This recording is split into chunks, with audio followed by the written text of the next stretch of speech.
participants are in listen-only mode. Good afternoon. Welcome to today's webinar. My name is Tracy Noble with ABB Power Systems, and I will be moderating today. Before we get started, I wanted to go over a few housekeeping items. All participant audio will be muted during the event. If you would like to ask a question during the event, please use the question box on the GoToWebinar panel. We will answer as many questions as possible throughout the event. Today's webinar is being recorded. A link to the webinar recording will be emailed to you following today's webinar. Actually, it'll be emailed to you tomorrow. Feel free to forward the link to people you know could benefit from the presentation. And now for a message from our legal department. The ABB is pleased to provide you with the technical information regarding protective relays. The material included is not intended to be a complete presentation of all potential problems and solutions related to this topic. The content is generic and may not be applicable for circumstances or equipment at any specific facility. By participating in ABB's web-based protective relay school, you agree that ABB is providing this information to you on an informational basis only and makes no warranties, representations, or guarantees as to the efficacy or commercial utility of the information for any specific application or purpose. And ABB is not responsible for any action taken in reliance on the information contained herein. ABB consultants and service representatives are available to study specific operations and make recommendations on improving safety, efficiency, and profitability. Contact an ABB sales representative for further information.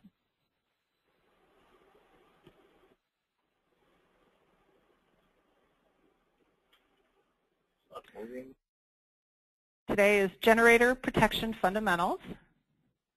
And our presenter today is Imran Rizvi. I'm trying to move it. I don't know, it's not going forward. Bear with us just a minute, folks. There's some technical issue. I don't know why it's not moving forward. Let me try this. Yeah, now it is. There we go. We wouldn't want to miss that pretty cover slide. Go on to the next one, Imran. Imran Rizvi is a regional technical manager with ABB Substation Automation Products. Imran graduated from University of Engineering and Technology, Pakistan, and got his BS in electrical engineering with a specialization in power systems in the year 1990. In the same year, he joined Watsa Pakistan, an electric utility, and served as transmission and distribution engineer until 2000. In 2000, he joined Siemens Energy Automation and worked in both Saudi Arabia and Canada until 2008. And in 2008, Imran joined ABB Canada as Regional Technical Manager for East and Central Canada regions. It is my great pleasure to introduce Imran Rizvi. Enjoy your webinar. Thanks so much.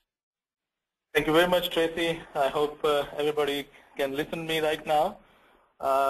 As Tracy introduced myself, I'm Imran Rizvi, and I'm working as Regional Technical Manager in ABB Canada, and responsible for East and Central Canada regions. Today, our webinar is about generator protection fundamentals, and what we expect that as far as the learning objectives are concerned, that by the end of this seminar, you should be able to have a little bit of information about power generation fundamentals, some information about the types of faults in generator protection and abnormal conditions in generators, and then we will talk about typical generator protection as far as this generator protection is concerned. The power station, here in this slide, you can see the diagram of different equipment installed in the power station or a generating station, and as you know, that's the most complex and most expensive part of a power system. It consists of both electrical as well as mechanical equipment.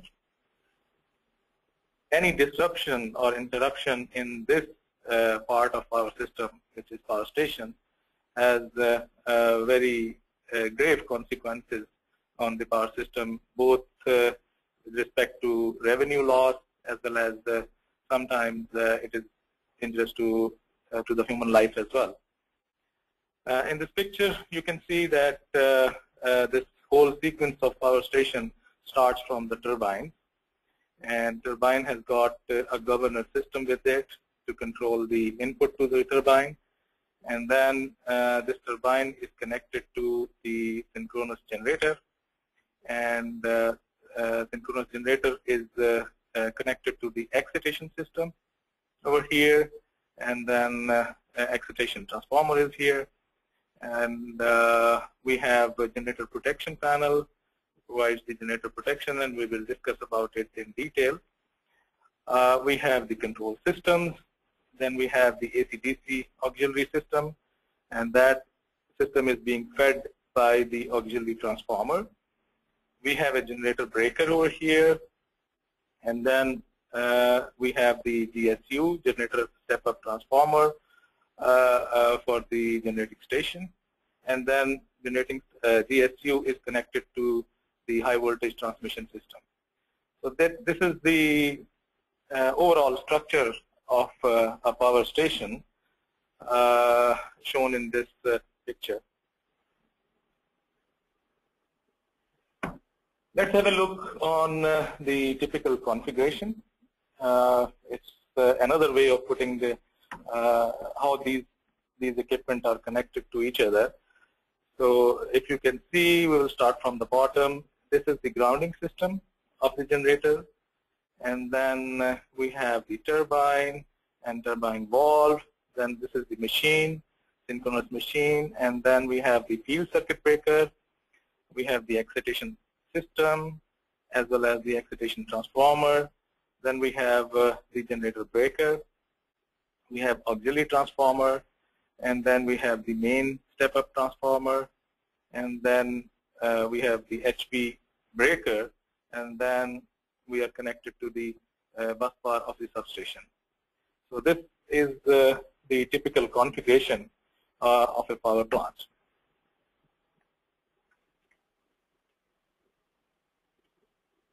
As far as the layouts are concerned, we have typically these three layouts seen in our power stations. As you can see, the first one we may or may not have the generator breaker, and the generator sometimes is directly connected to the GSU, and this is the grounding system for this type of layout. And in this layout, we have the auxiliary transformer also connected to supply the power to AC-DC auxiliary systems of the power station. In this layout, we have two parallel generators connected via the generator breakers to the three-winding transformer, and then to the high voltage circuit breaker, and then the bus bar of the grid.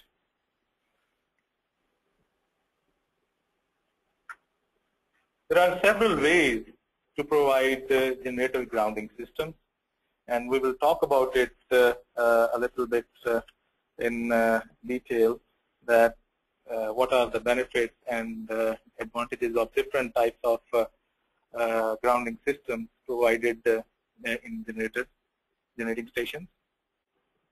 The first one is the resistive grounding.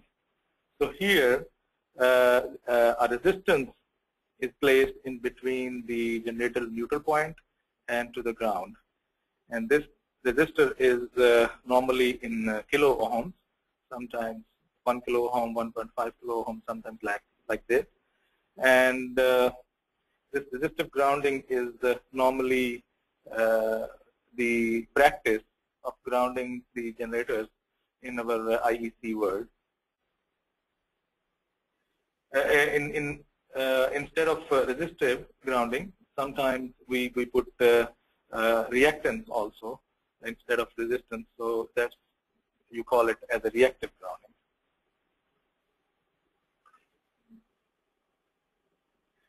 This one configuration, as you can see over here, is there is no intentional grounding of the neutral point of the generator, and but still there are some capacitances between the stator winding and the ground, which we cannot avoid, and there will be some leakage current, but there is no intentional grounding of the neutral point of the generator.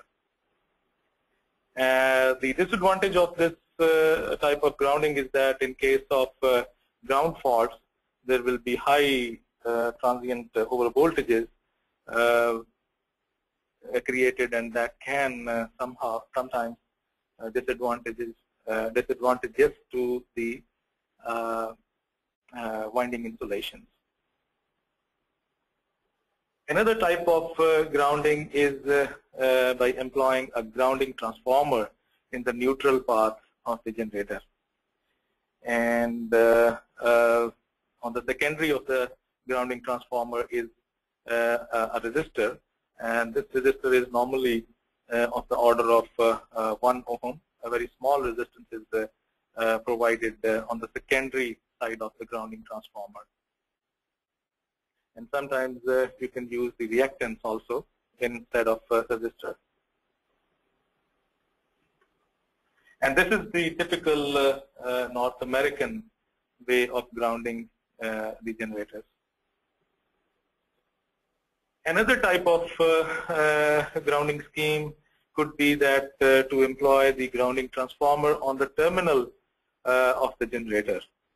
And the primary side of this grounding transformer is normally Y connected, and the star point is grounded, solidly grounded, whereas the secondary side of the grounding transformer is connected to in broken delta formation, and then some resistance is also connected to the secondary winding, and that could be of the order of 1 or 2 or 3 ohm, something like that. So these are the different ways of grounding the generators in vogue in this IEC as well as in ANSI word.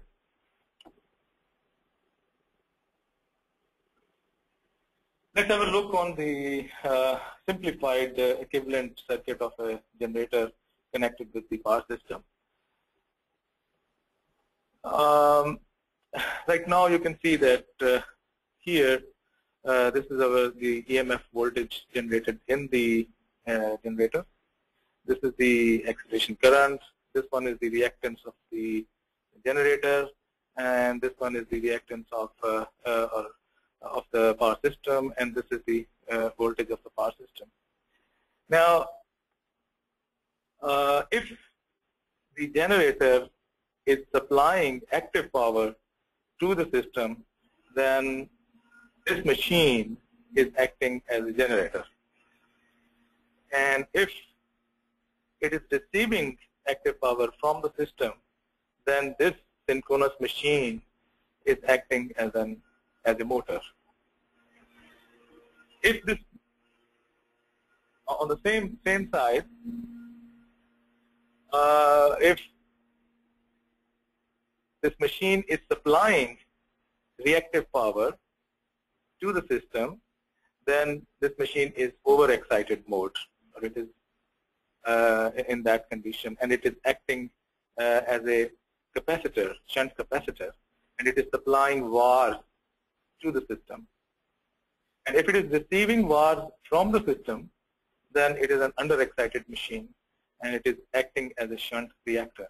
So these are the different types of the same machine is acting in different ways in different system conditions.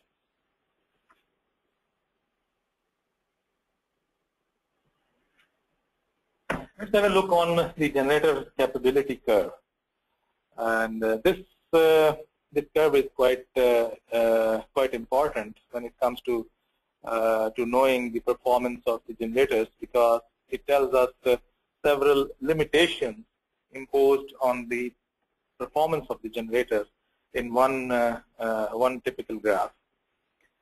In this PQ plane, we can see that this section AB represent the limits imposed by the field current. So these are the, you cannot increase the field currents beyond this limit. The section BC is the stator current limit, and the section CD imposes the limit for the heating of the stator due to leakage flux. And as you can see over here, that if the active power is being supplied to the power system, then the machine is acting as a generator. But if it is, the direction is reversed for the active power, then the machine is acting as a motor. Similarly, if the machine is supplying reactive power to the system, then it is in the overexcited mode, and if it is receiving the reactive power from the system, then it is in the under-excitation mode. In addition to all these limits, there are certain limits imposed by the turbines as well, and those turbine output limit is represented as BH right here. So this generator capability curve is quite a powerful tool to provide different limitations on the generator performance.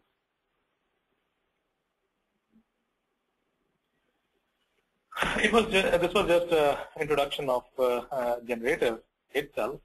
Now let's come back to our topic, that what type of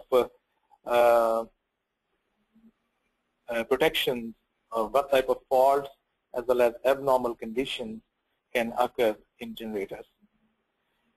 We differentiate between faults and abnormal conditions because it's not always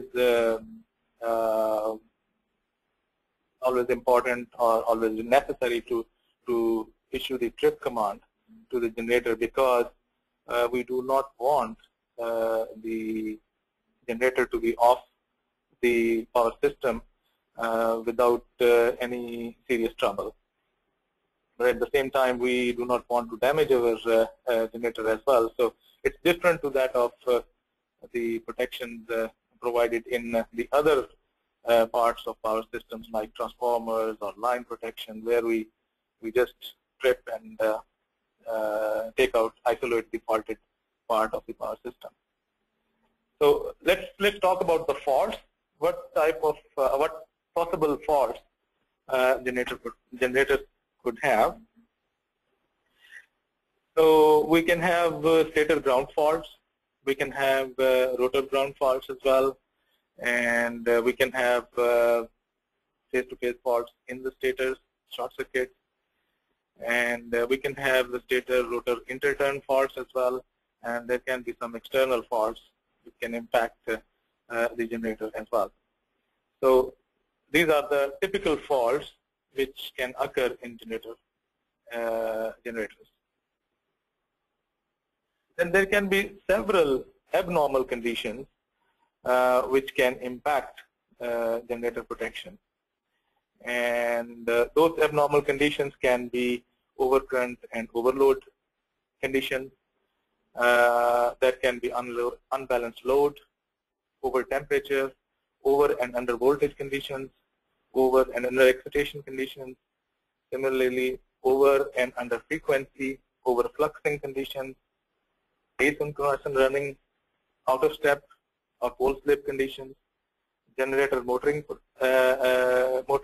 can also harm the generators and generator systems connected to the generators.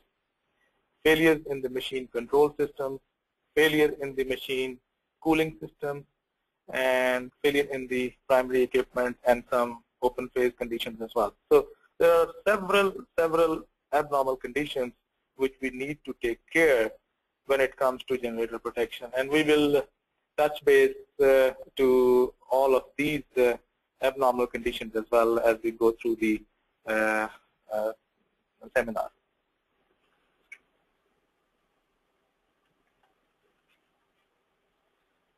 How do we allocate these protection functions in the generating system? Starting from the turbine, we can have the protection of the reverse power. Then we have over frequency and under frequency protection. On the rotor side, we can have the unbalanced protection, loss of excitation protection, pole slipping, ground fault, rotor ground fault protection, and rotor overload conditions.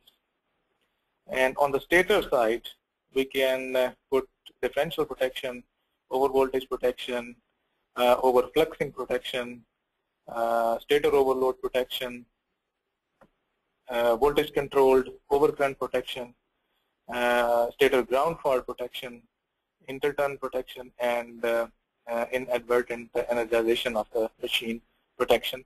So these different protections can be provided in typical protection schemes to protect the parts of the generating system.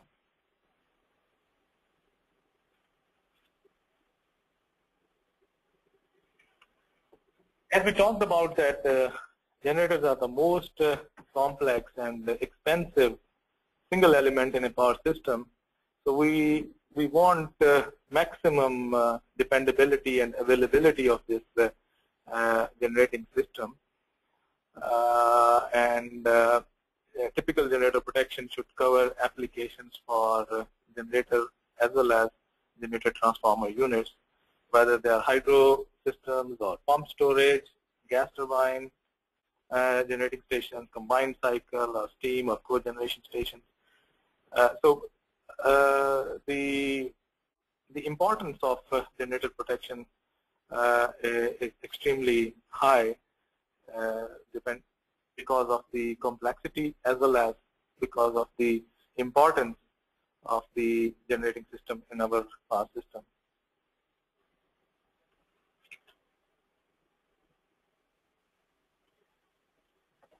Let's see the stator short circuits now. Phase-to-phase short circuits in a generator are relatively rare, but whenever these kind of faults occur, the consequences are quite serious. When the short circuit occurs, the insulation is damaged, and due to the insulation damage, then there are dangers of damaging the winding as well as the stator core. Short circuits in the generator will also cause large fault currents, and these fault currents will result in large forces that will give mechanical stress to other components in the power system. There are definitely risks of explosion as well as fire, because there are lots of inflammable materials in and around the generator, and which can catch fire and give damage to the property as well as to the human life. Also, there can be extremely large forces, mechanical forces and stresses and torsion variations, which can actually destroy the turbine shafts as well as the turbine blades. So we have to protect the face-to-face faults also. How we detect the stator short circuits? There are a number of different kinds of protection capable of detecting and initiating the trip in case of stator short circuits. First of all, the best and the foremost is the differential protection. And differential protection can be generator just for the generator, or for the generator and GSU both in one unit, which is called unit type of differential protection. So, and in addition to differential protection, we can have directional negative sequence overcurrent protection as well, and we can have the impedance protection, we can have phase overcurrent protection, and other type of protections as well, like voltage dependent phase overcurrent and phase overcurrent protection of the block transformer. So there are several ways to detect these short circuits and to eliminate the stator short circuits.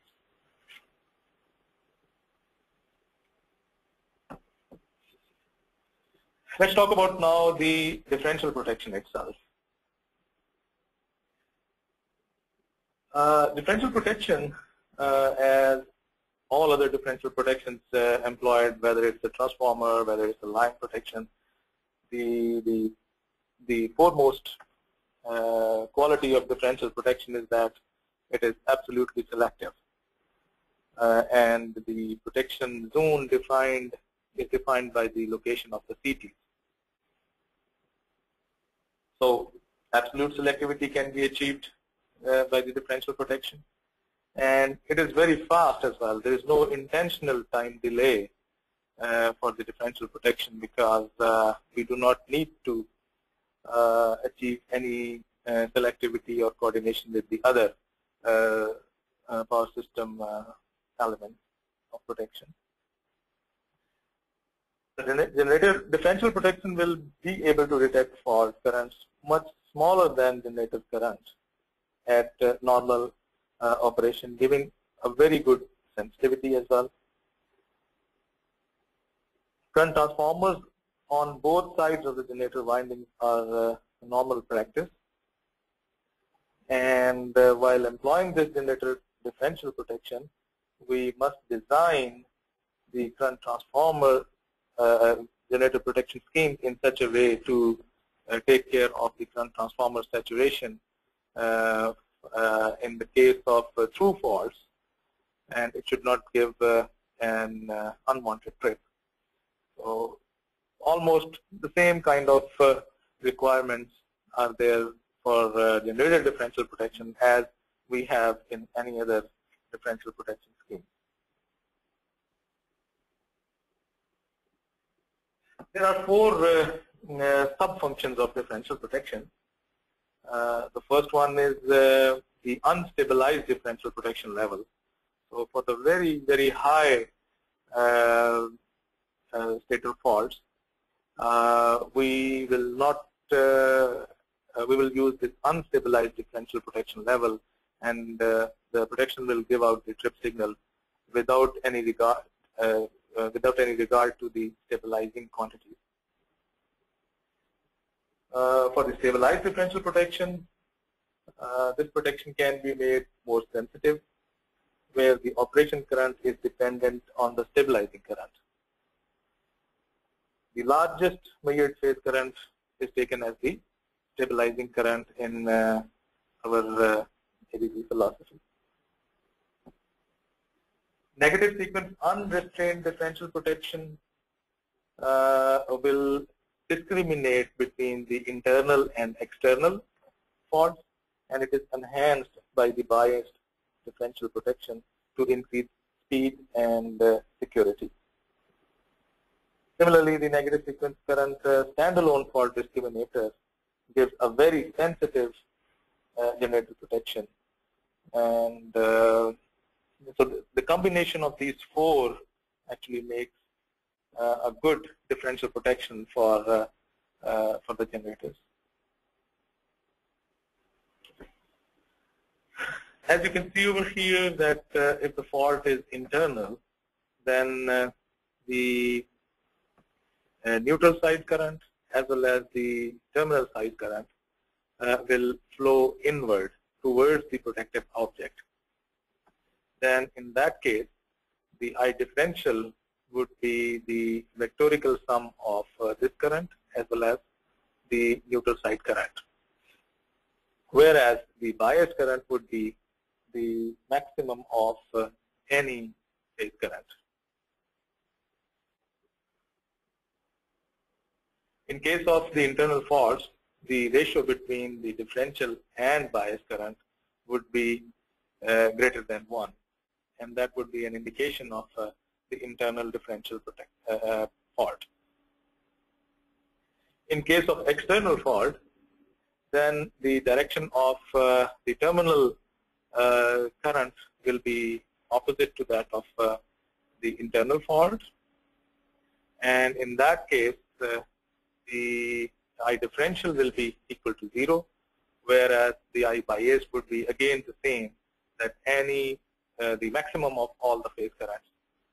So in that case, ideally the I differential will be equal to 0 and the ratio will be less than 1.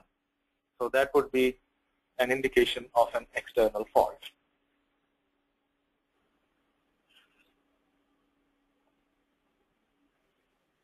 Let's have a look on the differential protection characteristics. In this characteristics, as we discussed, that this is the unconditional or unrestrained characteristic of the differential protection, and this one is the biased differential protection characteristic with dual slope. The first section of this characteristic covers actually the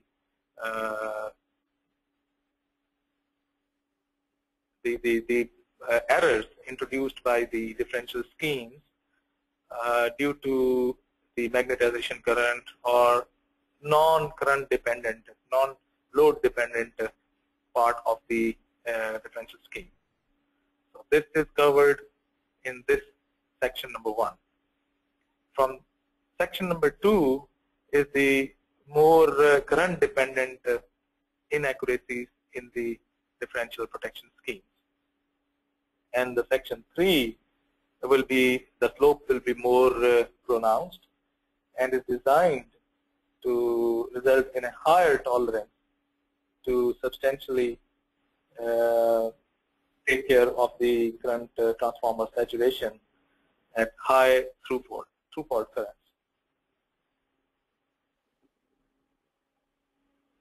Section number 3.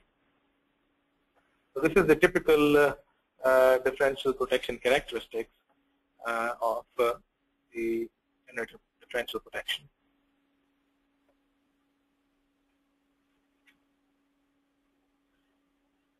Generator block or overall protection, including the transformer itself, will also have the same qualities and same characteristics, but instead we will have a transformer now in the zone of protection, so we will have to take care of the delicacies of the transformer also into account.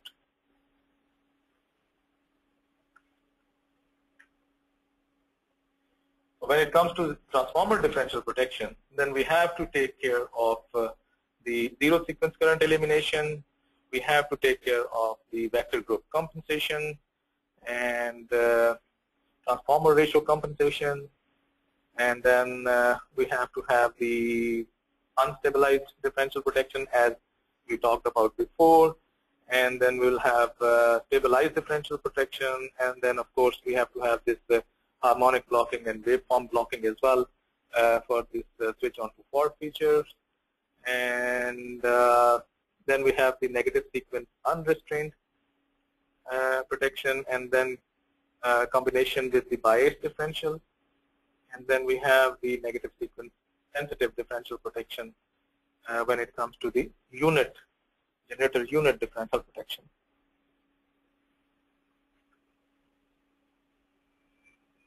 So this was the part where we have covered the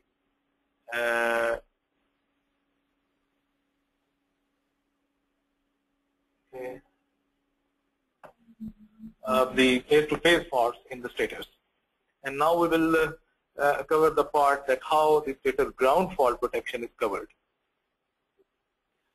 But before that, yeah. So if you guys have any questions, so please feel free to ask the question in the chat box. We'll be pleased to answer any questions.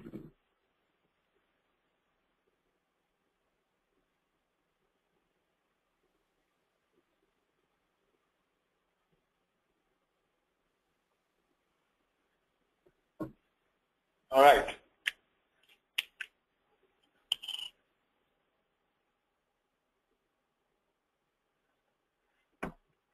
So let's talk about the stator ground fault protection now. The causes of stator ground fault protection can be numerous, and that could be transient overvoltages, temporary overvoltages, aging of the generators causing the degrading of insulation, high temperatures, mechanical impact, or combination of all. It's quite difficult to pinpoint any single reason for the stator ground faults, but it can be a combination of many reasons.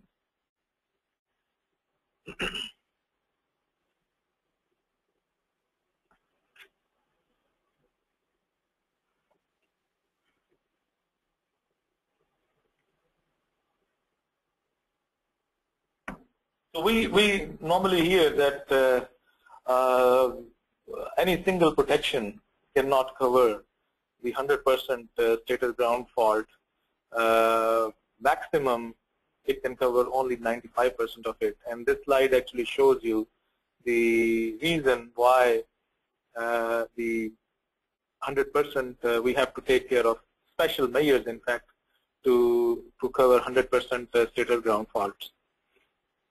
And as you can see from here that only this part of the stator winding is covered by the conventional ground fault protection scheme, and the remaining 5% is not covered. And we'll see different protection schemes which can cover the rest of those 5% as well. But before that, let's see that what are the schemes right now presently in vogue for this 95% stator ground fault protection.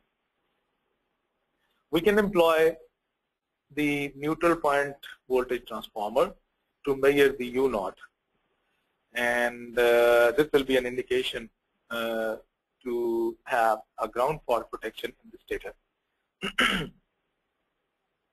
But a disadvantage of this scheme is that that if there is any fault or breakage in this voltage transformer, neutral point voltage transformer, then in that case U0 will be 0, and that will indicate that there is no fault in the stator ground fault, stator winding, and which is not the case. So another scheme which can be used for the 95% stator ground fault protection is that we use a broken delta voltage transformer to measure 3U0 voltage, like here.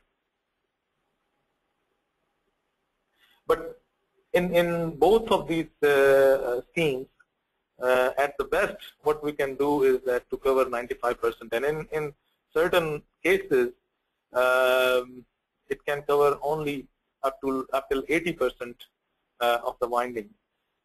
So the rest of the 20%, or in worst cases it is 20%, but in good cases it would be at least 5% will remain unprotected.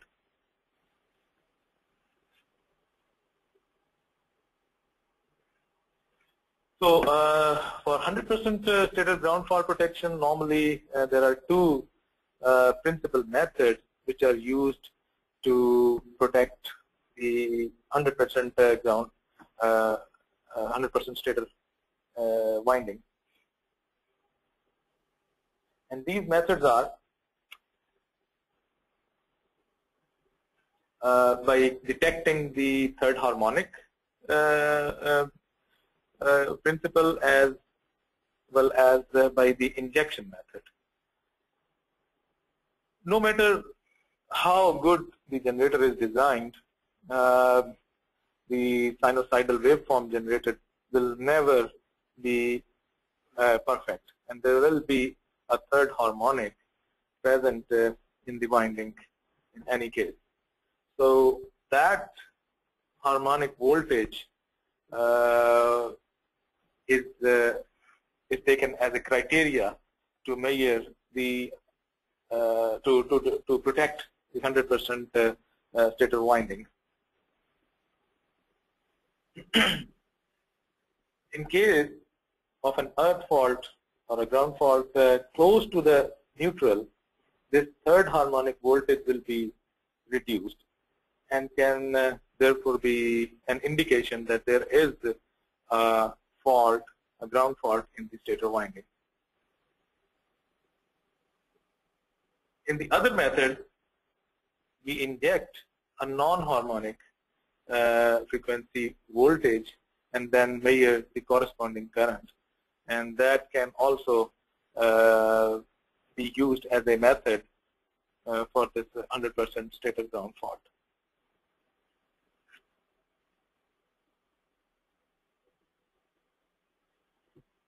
The distribution of third harmonic voltages in the stator, they depend upon the generator construction and neutral point grounding system as well. As we discussed before, it will also be impacted by the capacitances, and so there might be several factors affecting the third harmonic voltages present in a generator. So the simplest approach would be that we not only detect an undervoltage condition for the third harmonic voltage, but also we detect an overvoltage condition as well, so to be on the safe side.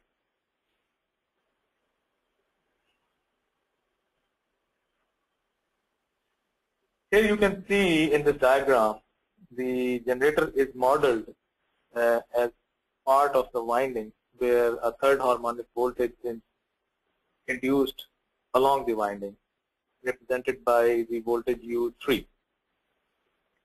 As you can see that U3N is the third harmonic voltage at the neutral point, and U3T is the third harmonic voltage induced on the terminal side. If the fault is close to the neutral point, then U3N will reduce or go to 0 in fact, and U3T will increase. So the both of these criteria is used to detect the ground faults, and this is important for this 100% stator ground faults. The relays, all the modern relays, they follow this this criteria, and there is an algorithm behind it to detect the ground faults without sacrificing any instability conditions.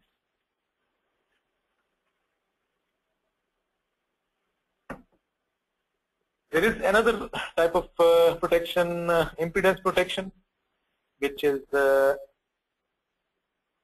employed in the generator protection, and this impedance protection has two different tasks. It detects and faults inside the protection zone, as well as it acts as a backup protection for the faults outside the protection zone or outside of the generator as well, and also for the faults on the bus bars. So impedance protection can be used for the generator faults as well as for the faults outside of the generator protection zone. Normally, two zones are employed. Zone 1 covers the generator and transformer, whereas Zone 2 actually covers as a backup of the external faults. Zone 1 will have a very short delay with the task to give backup protection for generator or unit transformer, internal short circuits, and Zone 2 will have a longer delay time and will act as a backup protection for the external faults.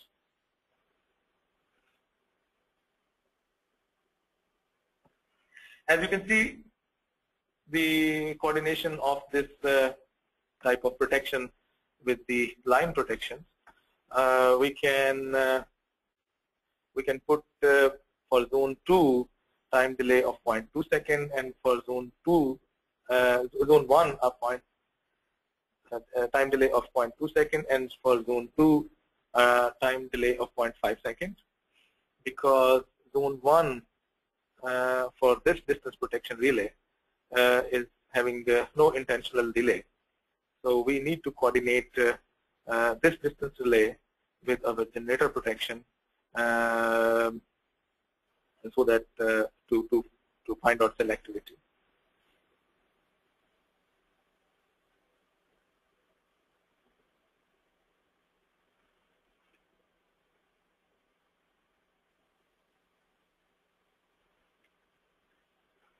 So let's talk about the loss of field protection.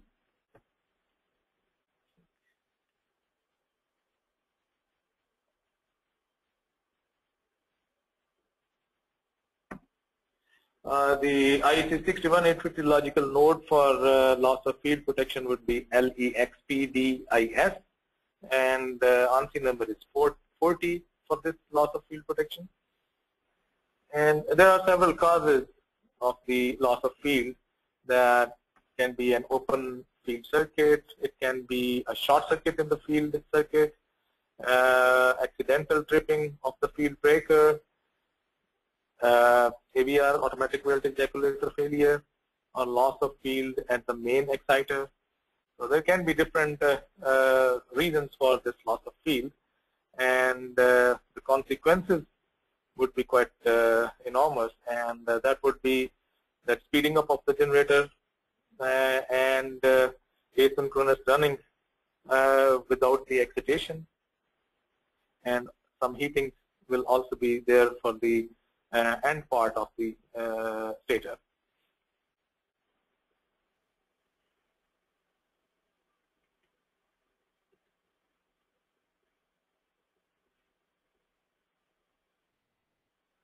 When this loss of field condition occurs, then this slide actually shows the locus of apparent power S, and we can see that the apparent power is reducing, and then it is moving from the generating side to the motoring side, and ultimately it is coming to a point where the generator will fall out of phase and will enter into the asynchronous operation.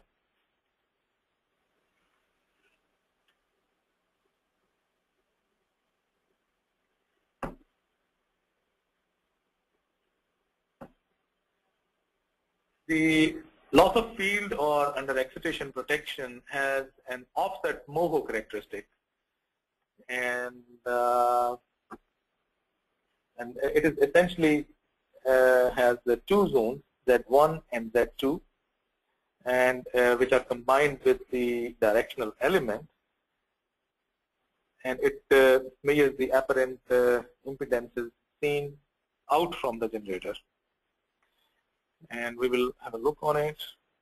As you can see right here, these are the two zones, offset mho characteristics, and this is the blinder zone for the restraint area for this under excitation protection.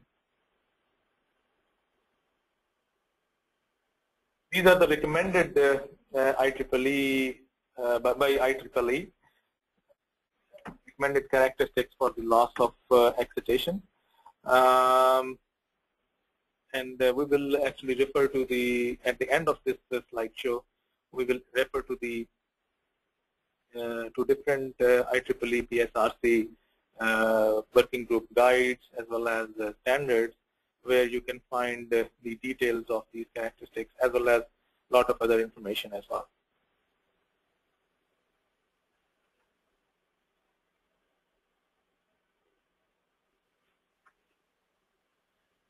Let's talk about the pole slip or out-of-step protection.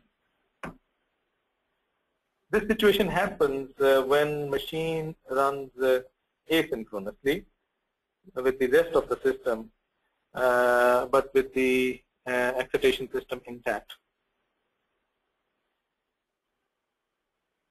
And this has got a lot of serious implications when the machine slips a pole or it goes out of step. And there are major mechanical impacts on the turbine as well as on the shaft. How serious these impacts are, right now we will see in this picture, and quite a lot of damage has been occurred in the shaft of the rotor.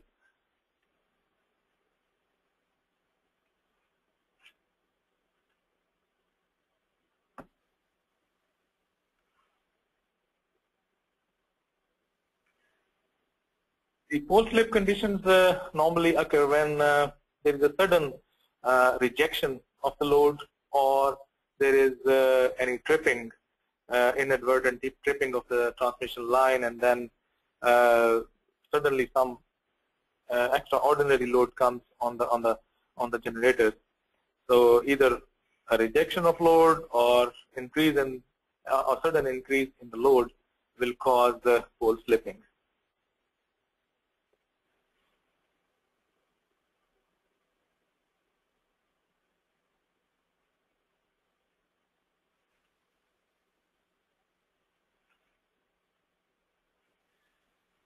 What should be the main features of this pole slip or out of step protection?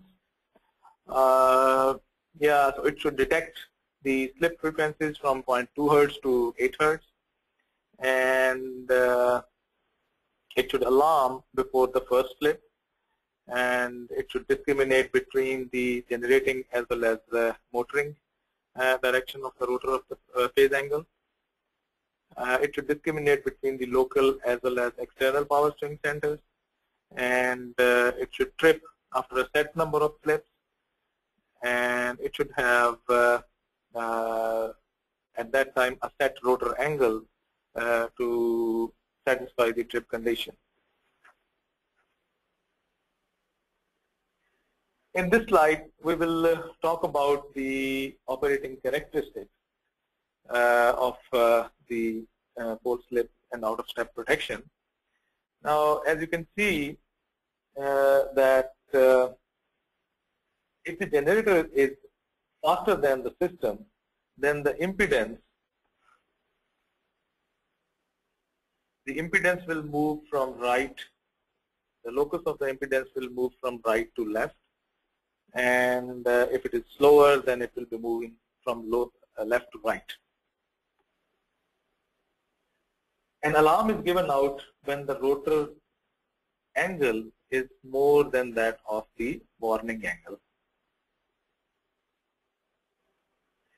One slip is counted when Z, locus of the Z, crosses between the ZA and ZB line.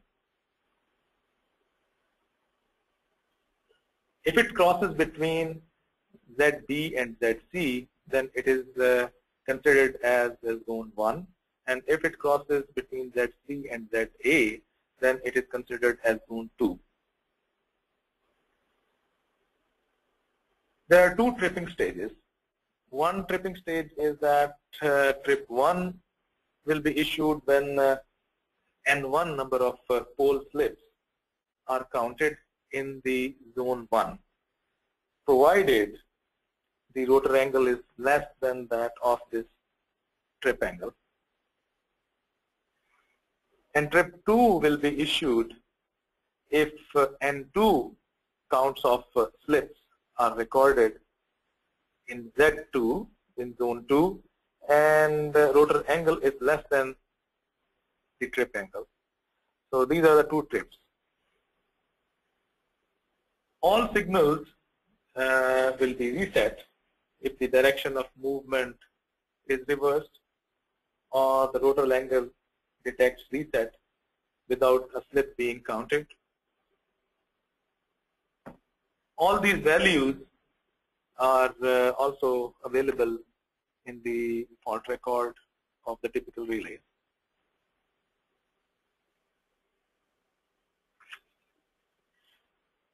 Let's talk about the motoring protection now. As we discussed that if the machine is supplying active power to the system, then it is acting as a generator. And when it starts receiving the active power from the system, then it acts as a motor. And as far as the machine is concerned, these conditions will not truly impact the machine, but it is very, very dangerous for the turbine.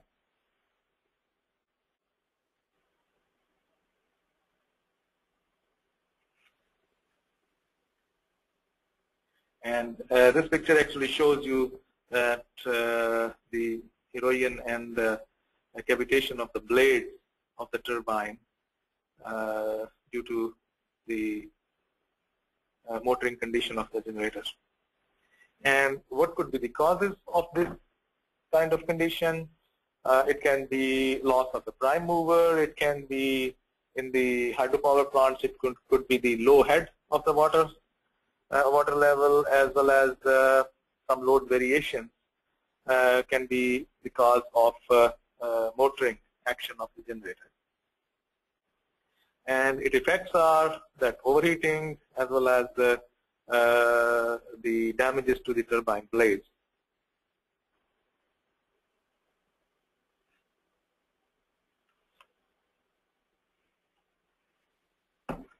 The function which is used to detect this kind of protection of this kind of condition is based on the measurement logical node MMXU, and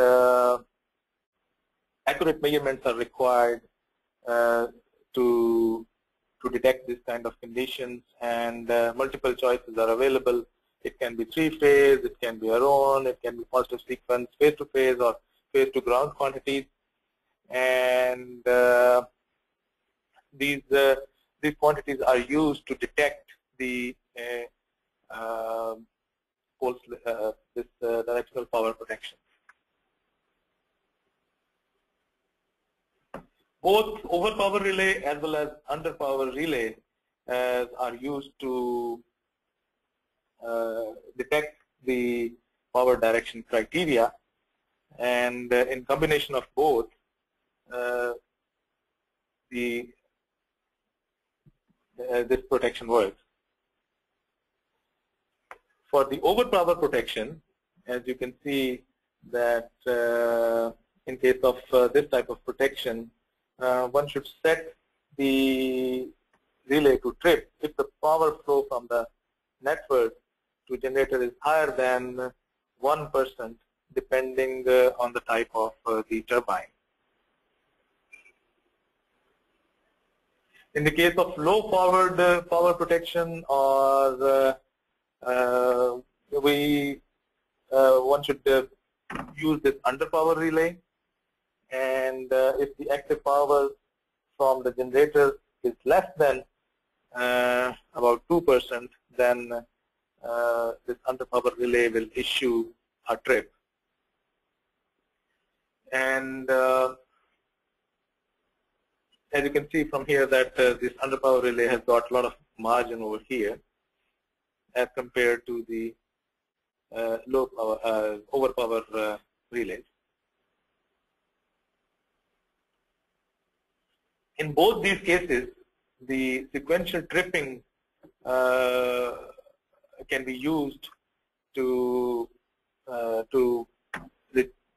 mitigate the impacts of the overspeeding before finally tripping the generators.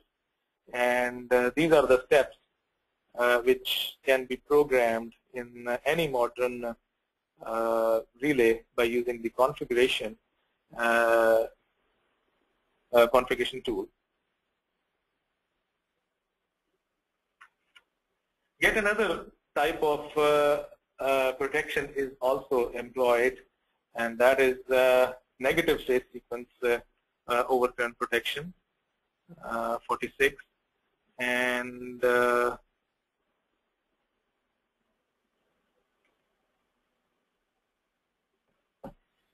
These negative sequence phase quantities can be calculated by the asymmetrical three-phase currents. Right here, you have the positive sequence quantities and you have the negative sequence quantities, and these are your asymmetric three-phase currents. So the relay calculates the negative sequence quantities, and by using this model, it can calculate the rotor heating limits.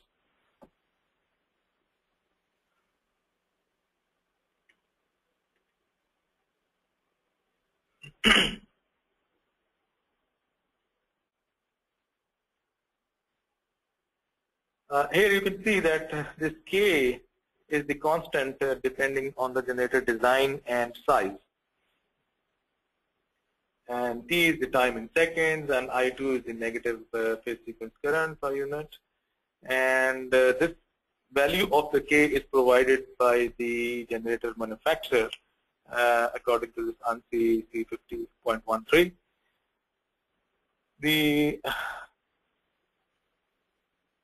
And this actually K defines or signifies the limit before the damage occurs to the rotor due to negative sequence currents.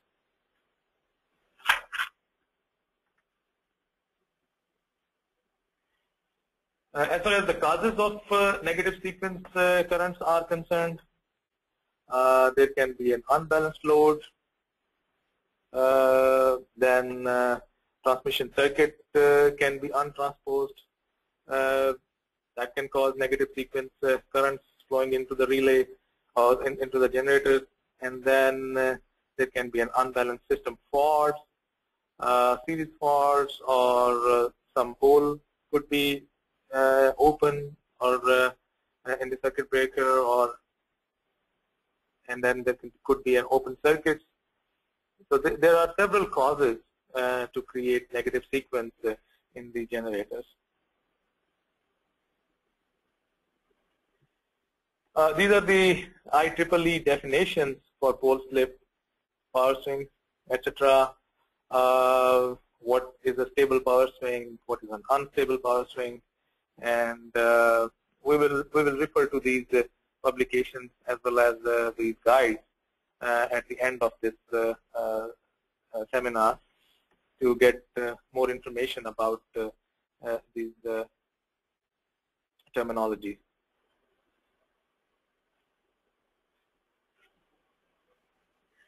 Yet another protection provided in generators is the frequency protection. Over-frequency conditions will occur in the event of sudden rejection of load. Sometimes governor problems can also cause over-frequency conditions. This function can be used for generator shedding as well as remedial action. If the frequency remains above the set value for a settable time, then trip is issued. And this function is normally supervised by an under voltage function. The under frequency conditions prevail as a result of lack of generation in the network. The function can be used for load shedding schemes as well as for the remedial action. And also, this function can be either a definite time or a voltage magnitude dependent time delay, which means that the higher the voltage, the longer will be the time. This function is also supervised by an under voltage function and is blocked if the voltage is below the set threshold value.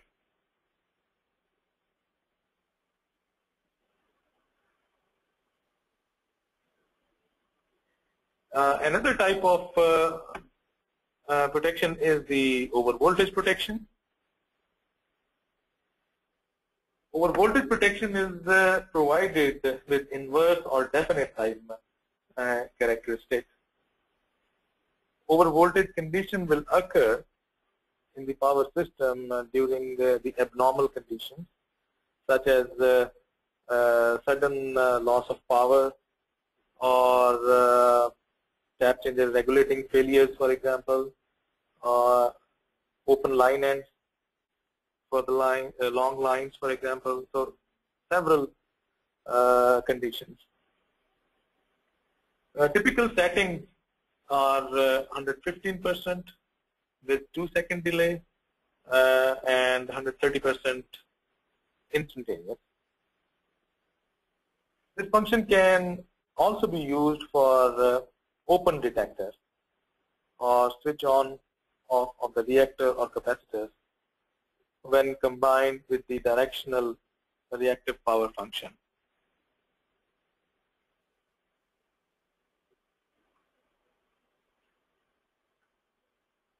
Another type of protection is the overfluxing protection.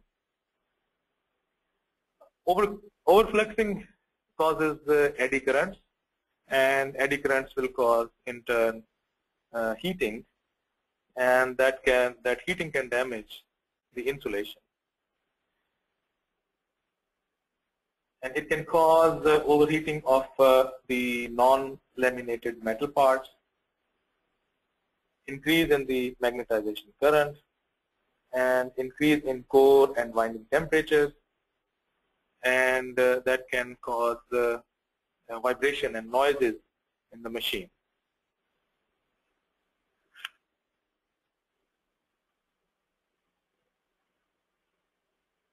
These are the characteristics of the overfluxing protection. This protection is based on the calculation of the volts per hertz ratio.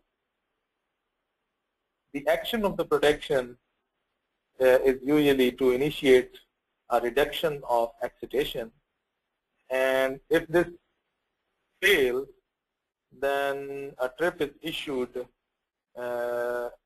after a certain time delay, which can be up to several minutes, in fact. Both IEEE curves as well as tailor-made curves are available, and inverse time as well as definite time trip conditions can be implemented for this overfluxing protection.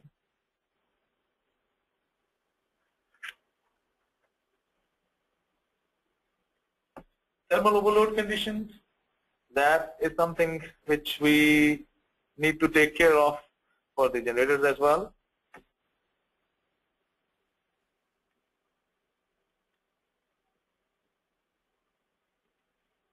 Before we go further, we will have another question break. If somebody wants to ask, you can ask these questions in the chat box.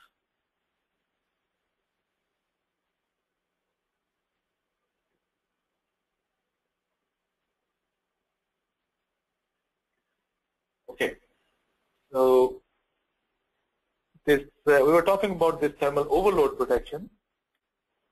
The thermal overload protection estimates the internal heat content of the transformer as well as generator continuously, and then estimates is made according to this thermal model right here. Normally, two levels are available. One level is warning level, and the other one level is the trip level.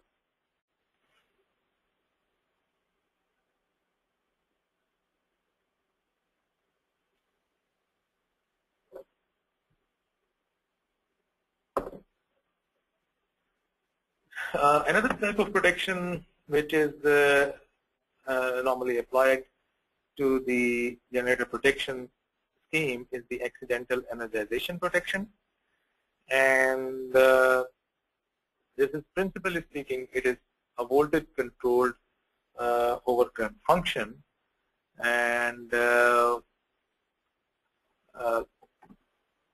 this protection is employed if there is a mistake, mistakenly a generator is energized.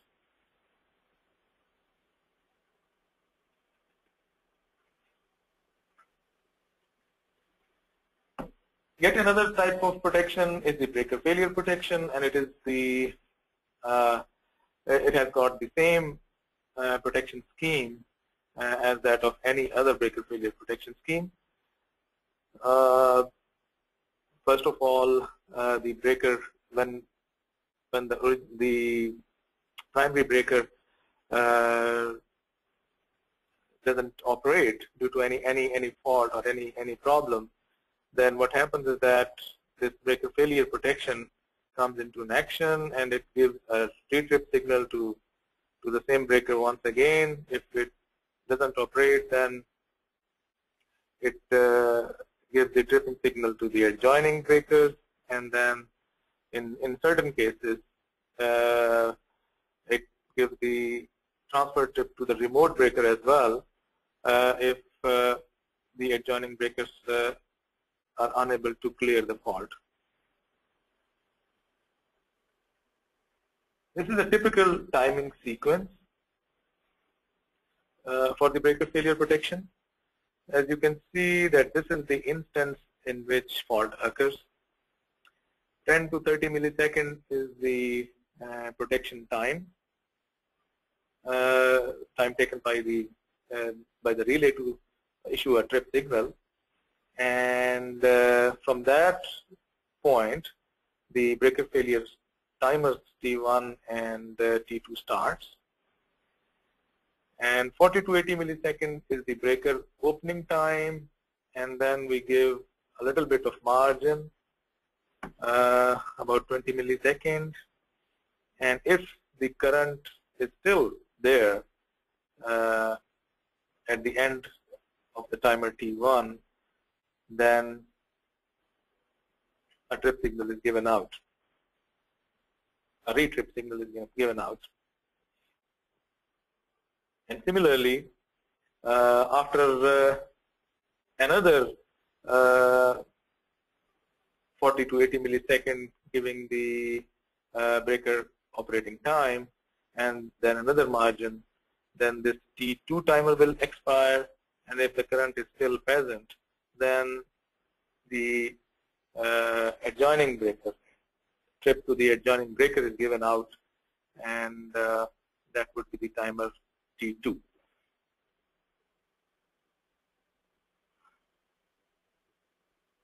This one is the logic diagram of the current-based breaker failure protection, and we have explained it in the previous slide as well. There can be different operating modes for breaker failure protection, and that can be current-dependent breaker failure protection. That can be a contact where you can take care of the breaker failure protection with regard to the auxiliary contact of the breaker, or it can be an AND condition between the current and the contact.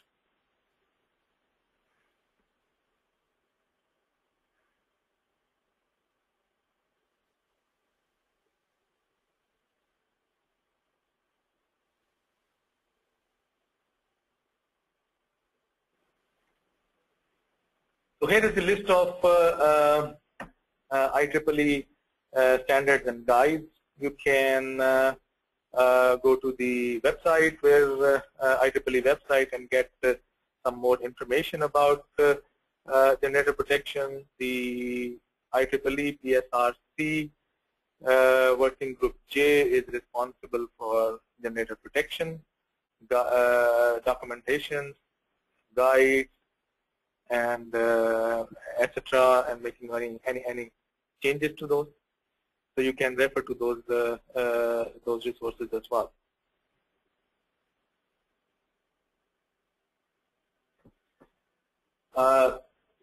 ABB has a complete and comprehensive product portfolio when it comes to generator protection.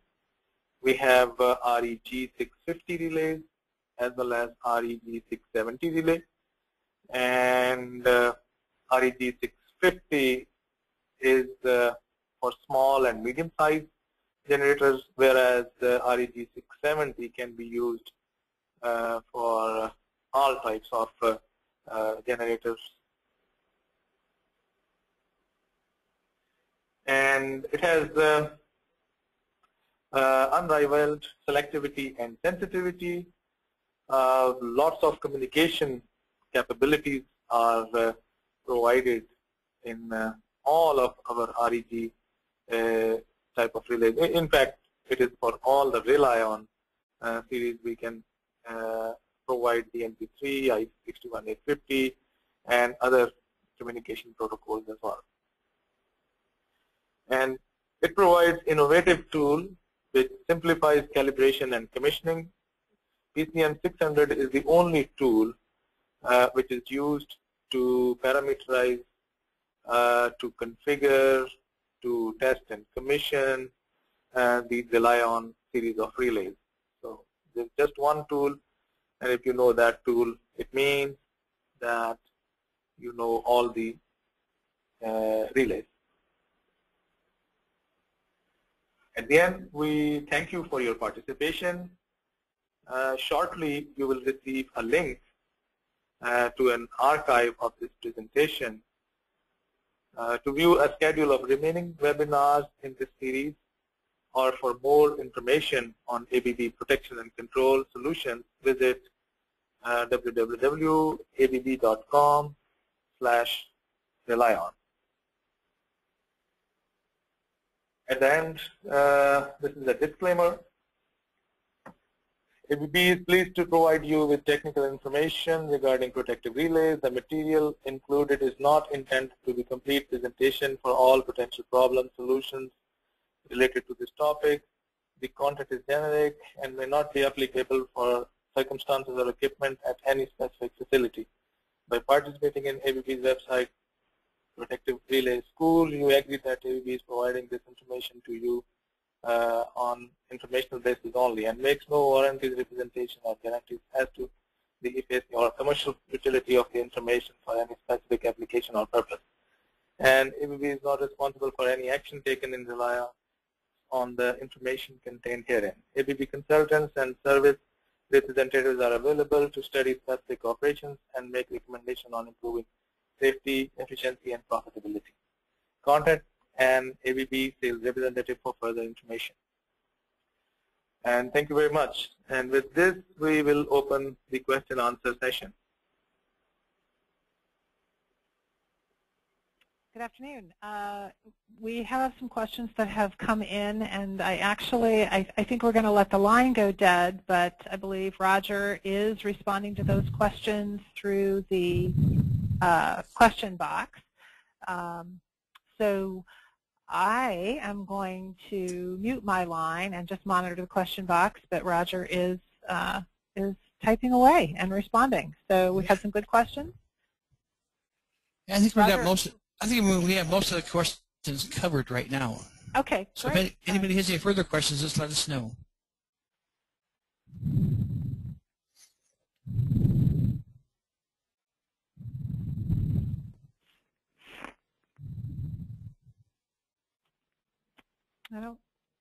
Can I keep? Yes, you can.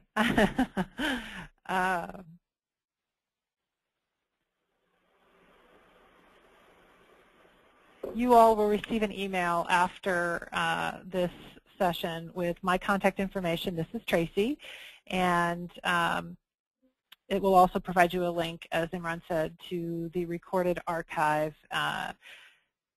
Roger, it does look like a question just came in from Syed.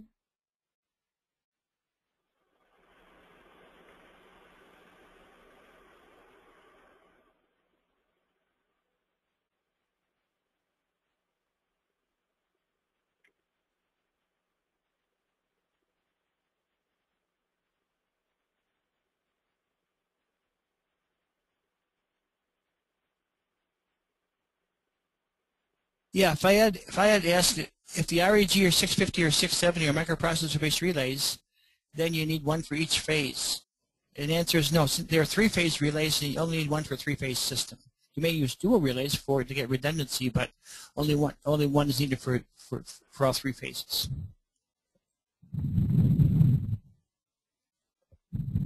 All right, great. I think we're wrapped up. Thank you all for your participation today. We appreciate it, and we hope to see you at the next webinar. Thank you, Imran. Thank you, Roger, and we'll see you next time.